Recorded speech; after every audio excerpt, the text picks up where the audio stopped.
दोस्तों, बैसाख के महीने की कृष्ण पक्ष की एकादशी को हम सभी बरूथनी एकादशी के नाम से जानते हैं।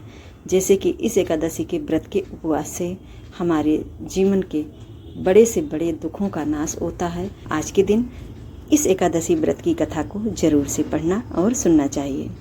कथा के अनुसार एक बार युधिष्ठिर जी भगवान श्री कृष्ण से पूछते हैं कि हे जनार्दन, बैसाख मास के कृष्ण पक्ष की एकादशी का क्या नाम है और इसका क्या महत्व है?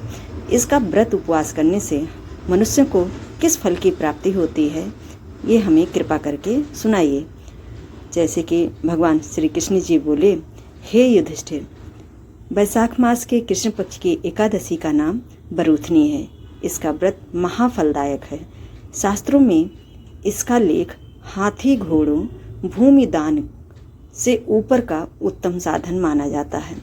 भूमि से तिल दान और तिल से स्वर्ण दान और स्वर्ण से अन्न दान सबसे श्रेष्ठ माना जाता है। अन्न से भी कन्यादान, बरूथनी एकादशी का व्रत उससे भी श्रेष्ठ माना जाता है। जो फल कुरुक्षेत्र में सूर्य ग्रहण के समय स्वर्ण दान से मिलता है, वो बरूथनी एकादशी का व्रत करने मात्र से मनुष्य को प्राप्त हो जाता है। इस एकादशी के व्रत से पहले यानी दशमी में संयम में रहना चाहिए, अर्थात एक बार सात्विक भोजन श्रेष्ठ है। मसूर की दाल, प्याज, लहसुन इन सभी वस्तुओं का त्याग करें और रात्रि को स्त्री से रमण भी ना करें। जुआ, क्रोध, मिथ्या भाषण इन सभी चीज़ों से दूर रहें।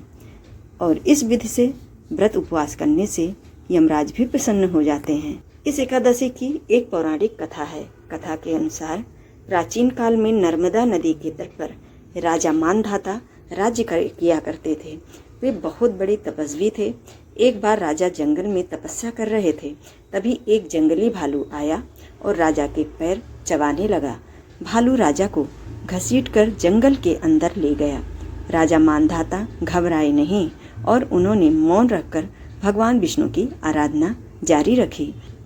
आराधना पर भगवान विष्णु प्रकट हो गए और उन्होंने अपने सुदर्शन चक्र से भालू का वध कर दिया। लेकिन भालू के हमले से राजा का पैर जख्मी हो चुका था। राजा को दुखी देख करके भगवान विष्णु ने कहा, हे राजन, तुम दुखी मत हो। यह तुम्हारे पूर्व जन्म के अपराध का फल है। तुम मथुरा जाकर बरूथनी एकादशी का व्रत करो। मेरी बराह अवतार की मूर्ति की पूजा इस दिन करने से तुम स्वस्थ हो जाओगे। राजा मानधाता ने श्री हरि की आज्ञा का पालन किया और पूरी श्रद्धा और भक्ति के साथ बरूथनी एकादशी का व्रत रखा। व्रत के प्रभाव से वे न केवल स्वस्थ हो गए बल्कि उन्हें अंत में वैकुंठ धाम की प्राप्ति भी हो गई। इस तरह से दोस्तों, ये वैकुंठ एकादशी की सूक्ष्म कथा है। जो भी भक्त आज के दिन इस व्रत का अनुष्ठान किए हैं, उन्हें इस कथा का श्रवण जरूर से करना चाहिए। बोलो विष्णु भगवान की जय।